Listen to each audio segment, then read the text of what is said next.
Breaker. Breaker. Armed suspect vandalizing historic property. I froze. A woman was yelling into her phone about me. I was only trying to unlock my 100-year-old family cabin with my own keys. Somehow, in her mind, I'd turned into a criminal. The HOA president was live-streaming my crime to hundreds of viewers while I stood there clutching my inheritance documents like an idiot. She was losing her mind over a set of house keys. My house keys. The absurdity was unreal. I'd driven 12 hours to finally come home, and within minutes, I was public enemy number one. SWAT sirens echoed somewhere in the distance. Comment below where you're watching, she shouted. You won't believe what happens next. The scent of sawdust and aging pine reached me before I even stepped out of my truck. After 3 months of endless drives between Chicago and this mountain cabin, handling probate files, lawyers, and court paperwork, I still wasn't ready for the rush of memories that scent triggered.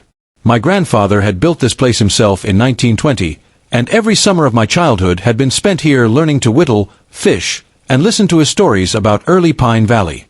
Let me know in the comments where you're tuning in from. Something tells me property disputes feel different depending on the zip code. Catherine Thompson stood between me and my own front door like a guard at Fort Knox. Early 50s, salon blonde highlights, a crisp polo shirt embroidered in gold thread with HOA president.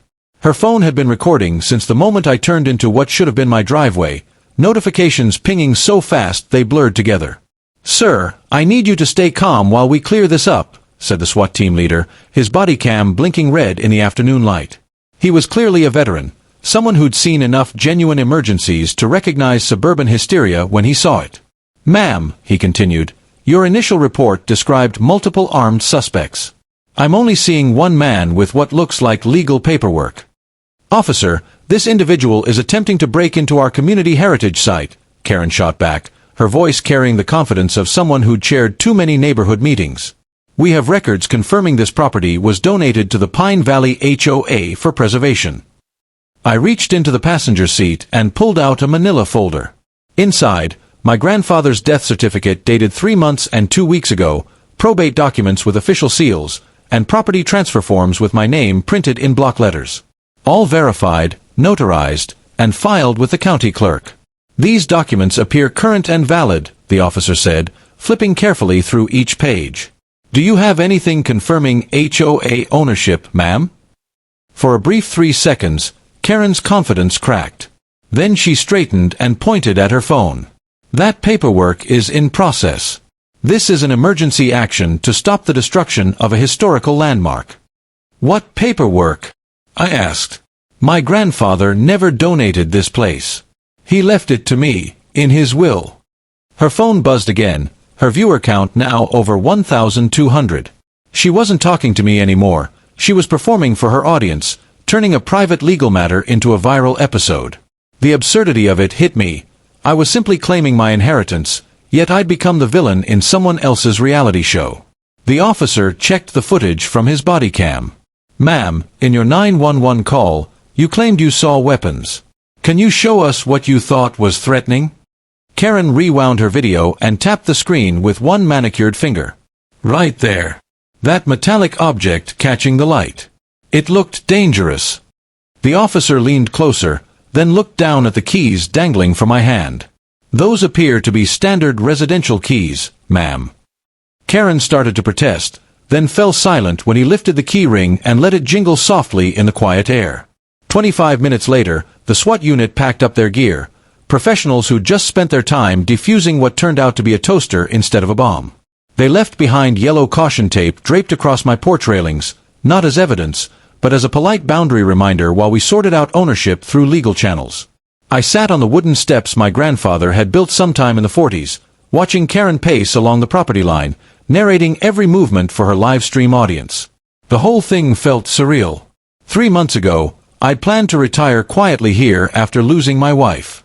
Now I was unwillingly starring in a neighborhood soap opera I didn't sign up for. Karen's stream had drawn over 2,000 viewers and counting.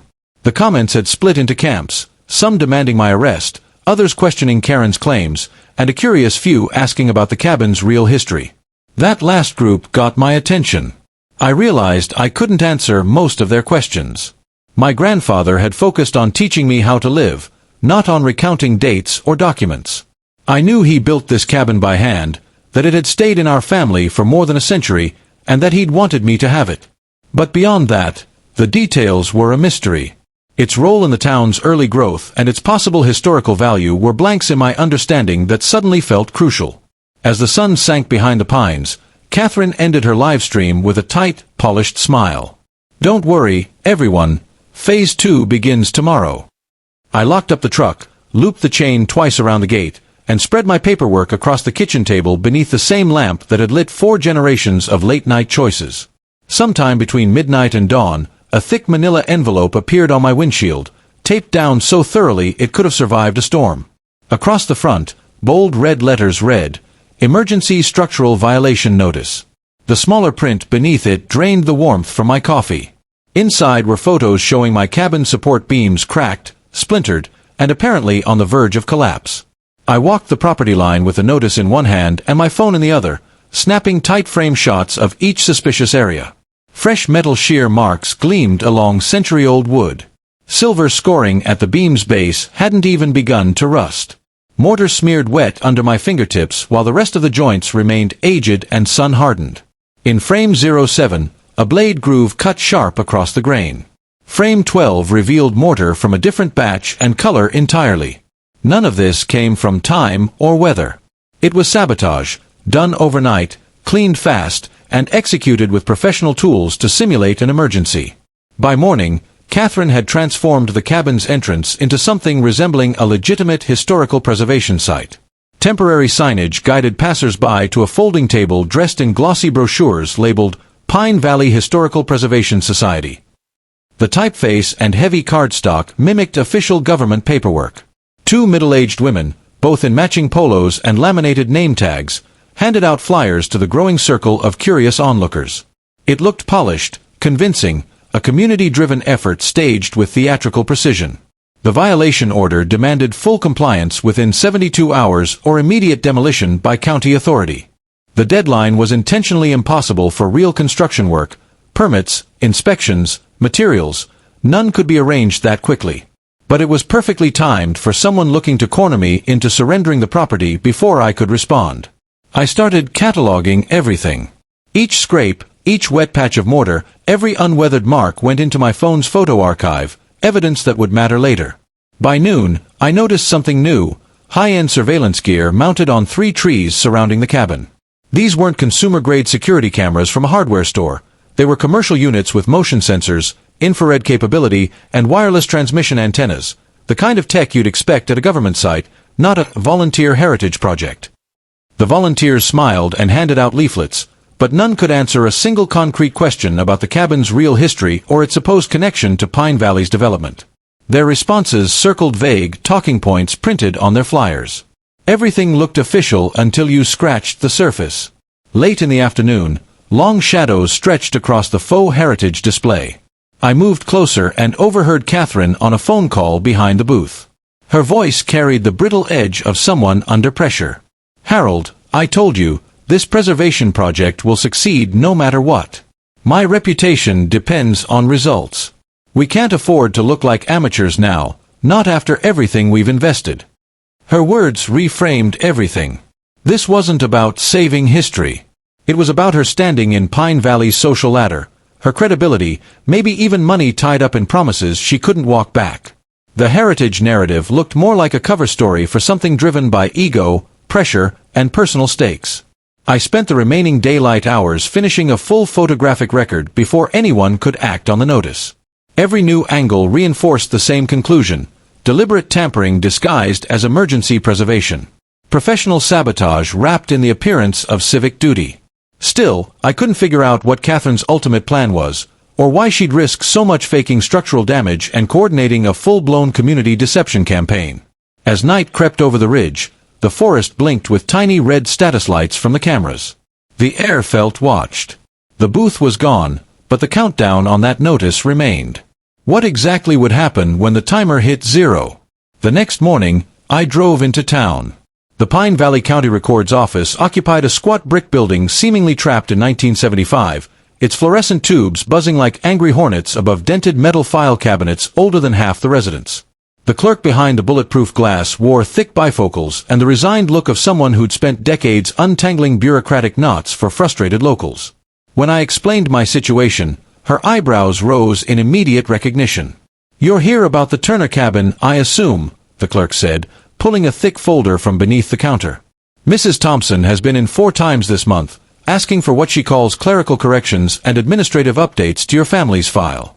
She's been unusually persistent, claiming our documentation contains serious errors needing immediate attention."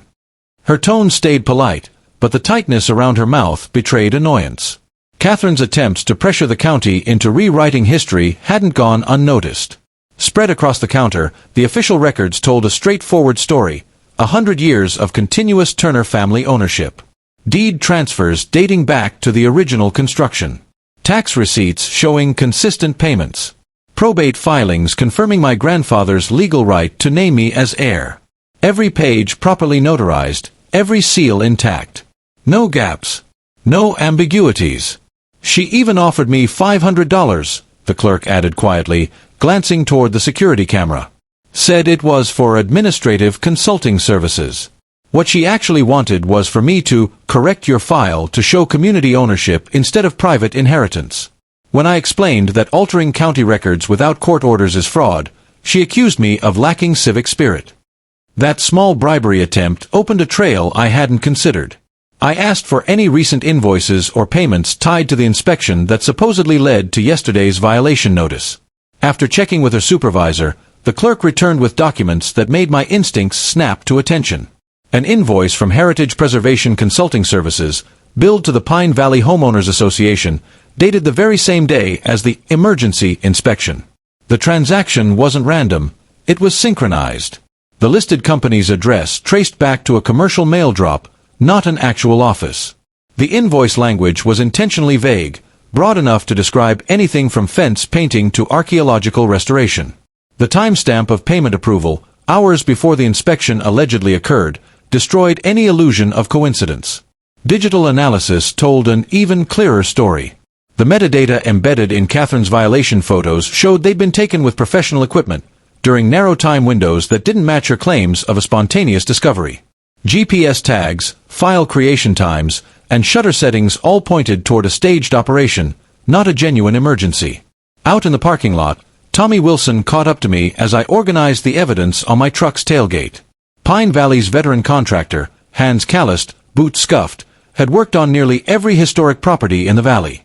He'd spent over 20 years helping my grandfather maintain the cabin. Aaron Turner, Sr., one of the most precise men I ever met, Tommy said, leaning against the tailgate. We documented every nail we drove, every repair, every update. Not once did he mention donating that cabin. Always talked about passing it on to you. His voice carried the authority of experience, and his words cut straight through Catherine's narrative. My grandfather hadn't just built a cabin, he'd built a legacy. For generations, the Turners had helped shape Pine Valley, from my great-great-grandfather's lumber mill that supplied the town's first homes, to the very planks beneath that cabin's floorboards. Tommy's frustration deepened. She's been pulling the same stunt with other families, he said. Told the Hendersons their memorial garden was now community property. Tried to take the Patterson playground because it was historically significant. Same pattern every time: official forms, fake urgency, legal intimidation, banking on folks too overwhelmed to fight back. His account transformed the situation from a neighborhood dispute into something calculated. Catherine was targeting long-established families, widows, retirees, anyone entangled in inheritance. The heritage narrative wasn't preservation, it was camouflage for property consolidation. Tommy opened a battered folder from his truck and spread inspection reports, maintenance logs, and permits across the hood like case evidence. Every repair your grandfather ordered, every inspection, is right here. County approved and clean. If she's claiming that place is unsafe, she'll have to explain why none of these evaluations ever raised a single concern. The documentation made it undeniable. Catherine's emergency findings directly contradicted 2 decades of professional assessments. The cabin had passed every safety and building inspection without issue. No cracks, no structural warnings, No signs of the decay she'd theatrically broadcast online. As the courthouse clock struck 6, Tommy closed the folder. "Demolition at sunrise," he said grimly.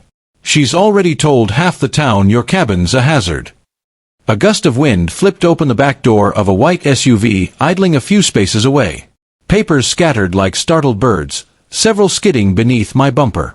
I gathered them and froze. Blueprints stamped Pine Valley Luxury Estates. Unit grid overlay stretched across the page. My parcel swallowed inside the new development's boundaries. Handwritten notes lined the margins. Start 6 months after obstacles cleared. Beneath the plans lay a consulting agreement tying Catherine directly to an investor group, complete with delivery bonuses and profit shares. The heritage emergency wasn't about preservation. It was land acquisition.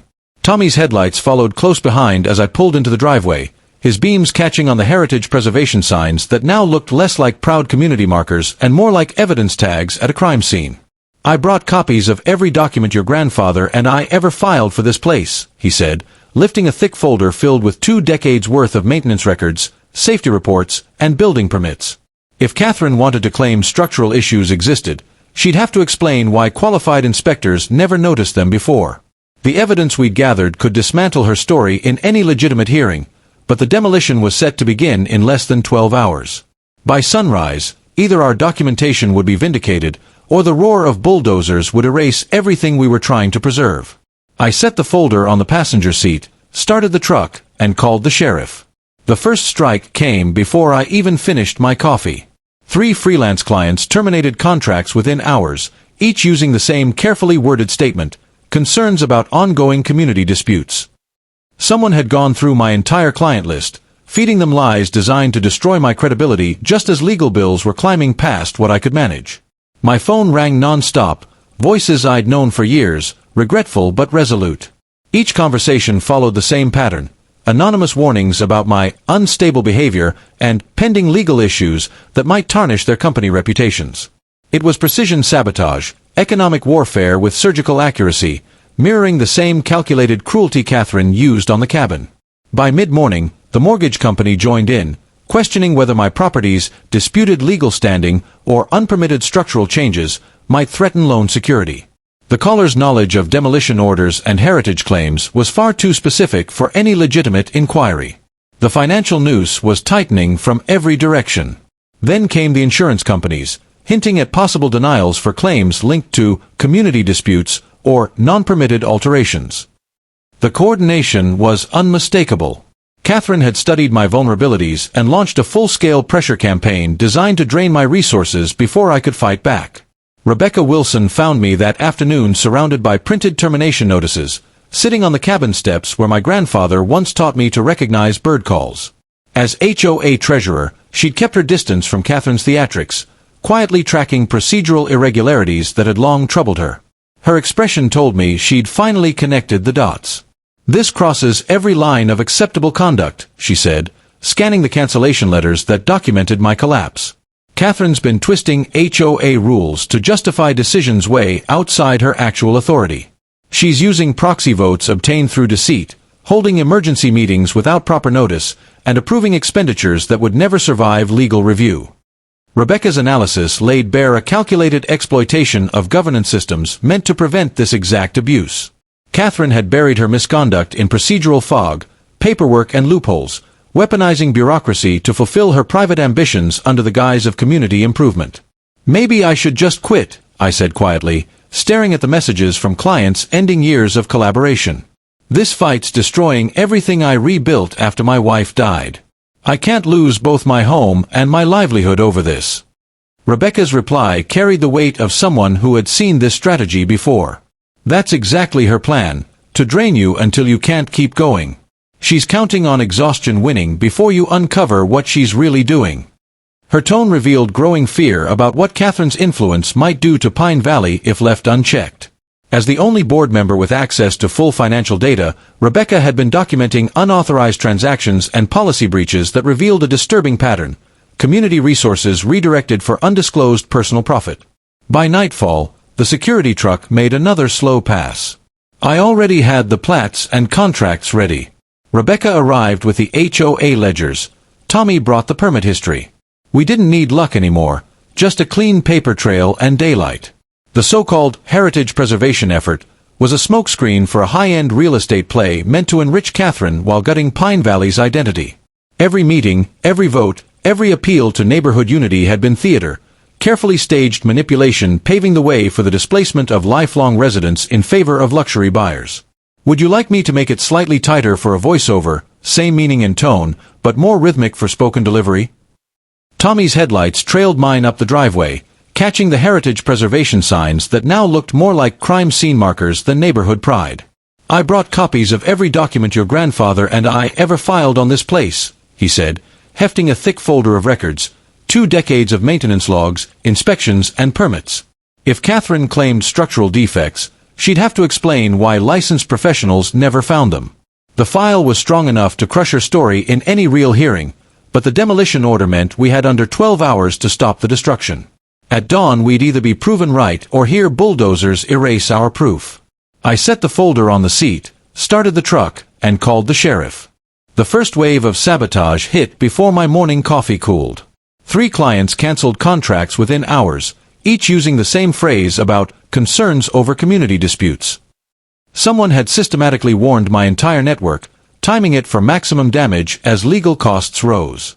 The phone rang non-stop with polite apologies from longtime partners, all repeating the same script, anonymous calls about my unstable behavior and pending legal issues that might taint their reputations. It was precision economic warfare, the same cold method Catherine used on the cabin. By mid-morning, the mortgage company called, questioning my property's disputed status and structural violations. The representative knew details about demolition orders and heritage claims no legitimate lender should have. The financial trap was tightening. Insurance agents followed, hinting that policies tied to community disputes might be void. The coordination was too exact to be random. Catherine had mapped my weak points and was squeezing until I couldn't fight back.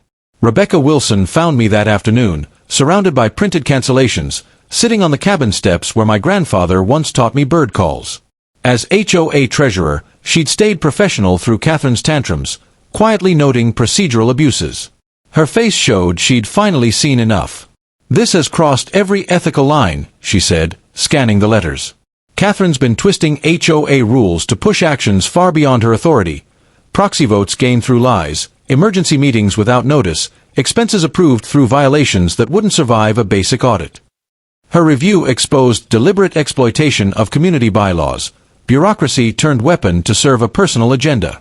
"Maybe I should just give up," I said, staring at the breakup emails. "This fight's wrecking what I rebuilt after my wife died. I can't lose both my house and career." Rebecca's voice hardened. "That's exactly what she's counting on, to drain you until you can't keep going. If you quit, she wins before anyone sees what she's really planning." Her alarm grew as she described the records she'd uncovered, unauthorized transfers, policy breaches, and financial manipulations hidden behind technical language. Catherine wasn't preserving history, she was erasing it for profit. By nightfall, the security truck crept by again. I already had plats and contracts ready. Rebecca brought the ledgers, Tommy the permit history. We didn't need luck anymore, just daylight and a clean trail of evidence. The heritage preservation campaign was a facade, a calculated real estate scheme meant to enrich Catherine and replace Pine Valley's longtime residents with wealthy outsiders. Every meeting, every rule, every speech about unity had been theater, carefully scripted to mask the takeover. Sheriff Miller stepped forward, holding up official paperwork that directly refuted Catherine's supposed authority over the heritage preservation project. The legal text was formal yet unmistakably clear. Catherine had no lawful right to conduct any activity on disputed land. Her reaction was instant, and revealed just how unstable her campaign against my inheritance had become. Instead of acknowledging the sheriff's authority or seeking any kind of legitimate resolution, she ripped the microphone off its stand and launched into what could only be described as a public meltdown. "You people don't understand what's at stake here," Catherine shouted, her voice breaking through the speakers in harsh, distorted bursts. "This community's entire history depends on protecting this landmark from corporate developers who want to erase everything we've built together." The irony would have been laughable, if it weren't destroying the lives of ordinary families who'd come expecting a cheerful community event. Catherine's tirade exposed her projection clearly. She'd convinced herself her own property scheme was a noble crusade. As Sheriff Miller approached with a court order, Catherine clutched the microphone cord like a lifeline, backing away in panic while continuing her rambling defense of actions the court had already ruled illegal. The sound cable stretched taut, then whipped free, wrapping around her legs and sending her crashing backward into the Heritage Celebration cake display. The impact was spectacular. She plowed through an entire table of pastries and frosting, her navy blazer now plastered in icing that would never wash out. The crowd went from polite attention to stunned silence. Catherine staggered to her feet, covered in frosting and crumbs, her professional composure utterly ruined. Children whispered to their parents, adults exchanged bewildered looks, realizing their community leader was unraveling before them. "You have to see these letters of endorsement," Catherine screeched, thrusting sticky papers toward the sheriff. "The mayor supports our preservation efforts. The city council knows the importance of this site." Sheriff Miller glanced at the documents, and his expression shifted instantly. "Ma'am," he said evenly, "this letterhead uses a city seal retired 2 years ago. Official correspondence doesn't look like this anymore." The crowd didn't need further explanation. Whispers rippled outward, spreading faster than Catherine could react. Parents exchanged uneasy glances. Vendors began dismantling tents and booths with the silent efficiency of people eager to avoid involvement in a scandal. Desperate, Catherine grabbed the mic again, just as the sound system emitted an ear-splitting squeal of feedback that froze everyone in place. For 2 full seconds, the festival fell into absolute silence. When the noise cut out, the only sound was Catherine's ragged breathing and the squelch of frosting under her shoes. Then came the first shout. "You lied about the mayor's support," a parent yelled. "What else have you been lying about?" another voice demanded. The mood shifted in an instant, from confused sympathy to open anger. Residents who'd once cheered Catherine now turned away, furious at being manipulated into supporting something built on deception. Parents gathered their kids and headed for their cars. Vendors demanded immediate payment for unpaid services. Catherine's boyfriend, still dressed in his imitation security uniform, tried to calm the chaos, waving his arms and urging people to stay for the educational programs. But his lack of authority was obvious. Families brushed past him without a word. Rebecca Wilson appeared beside me, phone in hand, recording quietly. "I've been tracking every expense for this event," she said. "Vendor fees, rentals, permits, all paid out of HOA funds that were never approved for use here." Tommy joined us near the abandoned information booth, where flyers fluttered in the breeze. "I talked to some of the contractors," he added. "Catherine's been promising them more work on preservation projects that don't exist, and she's budgeting money the HOA can't even access without a vote." As we watched, the once celebratory festival dissolved into confusion and retreat. 4 components, the prosecutor summarized, gesturing to a projected chart. Fabricated emergencies, manufactured evidence, falsified credentials, and financial misappropriation. Phone records confirmed multiple staged 911 calls. Photographs showed intentional destruction passed off as weather damage. Expert witnesses verified counterfeit seals and fake licensing numbers. Bank statements revealed unauthorized transfers exceeding $20,000. The defense tried to frame Catherine's actions as overzealous community activism, misguided but not criminal. They argued her intentions were rooted in preserving local culture, not in personal profit. But the evidence of her involvement with development investors dismantled that claim entirely. Judge Mills's sentencing reflected both the gravity of the crimes and the deeper betrayal they represented. "Mrs. Thompson," she said evenly, "your abuse of public trust and manipulation of community authority constitute a fundamental violation of democratic responsibility at its most local level." Catherine's sentence: 6 months of community service focused on transparency and governance education, 2 years of supervised probation, full restitution for all misused funds, and prohibition from any HOA or civic office during her supervision period. She was ordered to repay the total amount of fraudulent consulting fees, event expenses, and fake security costs, plus an additional $5,000 in penalties and legal fees. Her real estate license was suspended pending state review, and she was required to assist investigators in uncovering her out-of-state development partners. After the trial, I returned to the cabin for the first time in weeks, finally free from the constant pressure of surveillance and litigation. The air felt lighter, the silence real. Tommy Wilson waited in the drive, tools and materials in hand, ready for the symbolic restoration we'd promised ourselves once the truth was settled. "Time to put this place back under the right name," he said, nodding toward the bogus Pine Valley Community Heritage Center sign Catherine had installed. The removal wasn't angry or triumphant, just deliberate and precise, the way healing often begins. We photographed every piece for record-keeping before unbolting the plaque that had falsely rewritten our family's history. The cabin finally belonged to the Turners again, not just by blood or inheritance, but by justice restored. The mounting brackets had been installed with professional-grade precision, evidence that Catherine's deception had been meant to endure.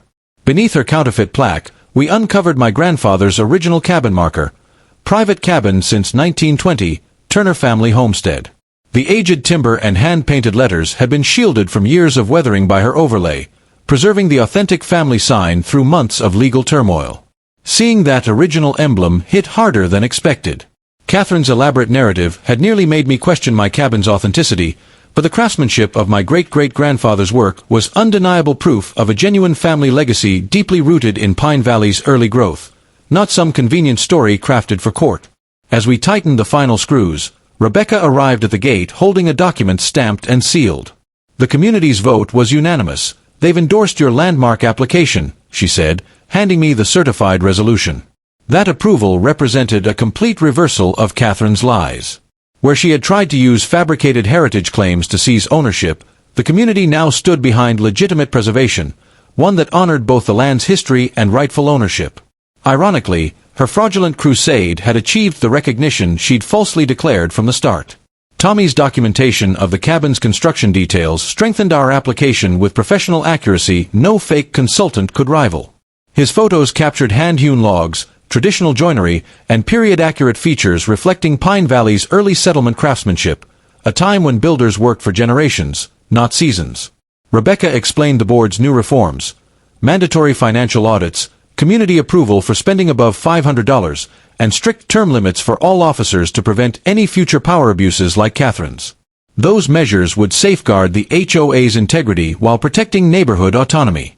By late afternoon, long shadows stretched across land that was now indisputably mine. I replayed my grandfather's old voicemail, his voice soft but steady from the week before he passed. "Take care of that place, Aaron. It's not just timber and nails. It's our family's heart, and it's your turn to protect it." That weight of responsibility felt different now that I fully understood how close I'd come to losing everything our family had built across 5 generations. Catherine's scheme hadn't only targeted my inheritance, it had aimed to erase the physical and emotional proof of our contribution to Pine Valley's growth, the evidence of who we'd been. Standing on the same porch steps where my grandfather once taught me bird calls and my great-grandfather carved his initials still visible in the railing, I realized her sabotage had only deepened my bond to this place. The legal war was over. The lies had collapsed, and the truth had endured, reinforced by a community that now valued authenticity over spectacle. Catherine's conspiracy had failed completely, leaving behind stronger rules, wiser neighbors, and renewed respect for honesty in leadership. What remained was my promise, to guard not just the property, but the stories and memories that made it a living landmark instead of just another old cabin in the hills. Pine Valley had survived her fraud and emerged more resilient, with institutions built on clarity and trust.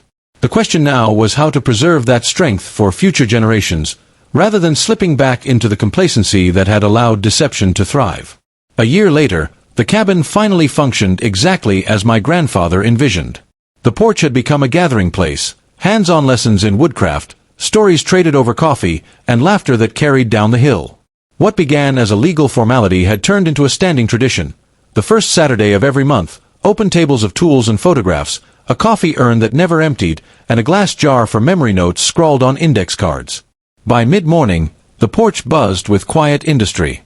8-year-old Emma Patterson ran her fingers along a strip of pine and oak, tracing the wood grain like reading a new alphabet while her grandmother compared knot patterns to a table built in Pine Valley's first lumber camp. Inside, the cabin's small speaker looped recordings, Mrs. Delgado recounting the winter of '58, Mr. Nwan explaining why a mortise and tenon joint outlasts nails and screws, and my grandfather's voice reminding, "Always sand with the grain if you want your work to last." Visitors often stopped mid-task to listen, the way museum-goers do when an artifact story suddenly feels personal. Rebecca kept the event organized without ever seeming hurried, sign-in sheets, pencils, spare goggles, everything quietly under control. She had the gift of finishing one thing while already preparing the next. Tommy drifted between workstations, steadying wobbly benches, swapping saw blades, and showing a teenager how to square an angle on a century-old miter box that had framed countless windows. His safety tips always sounded more like encouragement than warning. And Marcus, still shaping the same piece of pine he'd started 3 sessions ago, refused to let machines steal the patience his great-grandfather's joinery demanded. His hand-cut dovetail gleamed like amber as he brushed away a fine curl of sawdust and reset his line with deliberate care. When the excess curled away in one clean ribbon, he didn't celebrate. He just smiled slightly and checked his angle. The house carried its own scents: warm pine resin, coffee, leather gloves, and the faint sweetness of paste wax from a tin that someone kept opening and closing like it held a secret. Out back, the talk moved at the pace of handwork, a quiet exchange about when things were repaired instead of replaced. A retired electrician described knob and tube wiring as though reciting folklore. A middle schooler took notes like she'd been waiting all year to hear it. When the light finally turned the ridge the color of brass, I pulled down a small wooden box from the corner shelf. Inside was the hand-forged nail that had worked loose during the festival chaos, darkened by a century of weather and months riding in my pocket. I'd been holding on to it, waiting for the moment when putting it back would feel like it belonged to the story, not the end of one. Tommy ran his thumb along the beam, counting the old hammer blows by touch. "Right there," he said. "That's your spot." I pressed the nail into place and drove it home. The sound, sharp, clean, final, landed in my chest like a key turning in an old lock. The room quieted on its own. Everyone drifted back to their benches, softer now, like a crowd after an anthem. Evening slid down the slope in long blue strokes. Families opened picnic baskets at the yard's long table. Kids wandered toward the pond with borrowed poles, learning patience through motion and stillness. On the porch, a young dad snapped a photo of his mother's handwriting beneath an old mill photo, promising to digitize it for the memory jar. Inside, the speaker crackled and caught a clear bit of Mr. Alvarez talking about roofs you inherit rather than own. Someone murmured, "Yeah." My phone buzzed against the railing, news that the former HOA president had been charged in a near-identical fraud across state lines. Same tricks, forged urgency, fake letterhead, shortcuts from people who never had to live with their work. I let the screen dim. That could wait for tomorrow. Tonight belonged to the ones who'd stayed.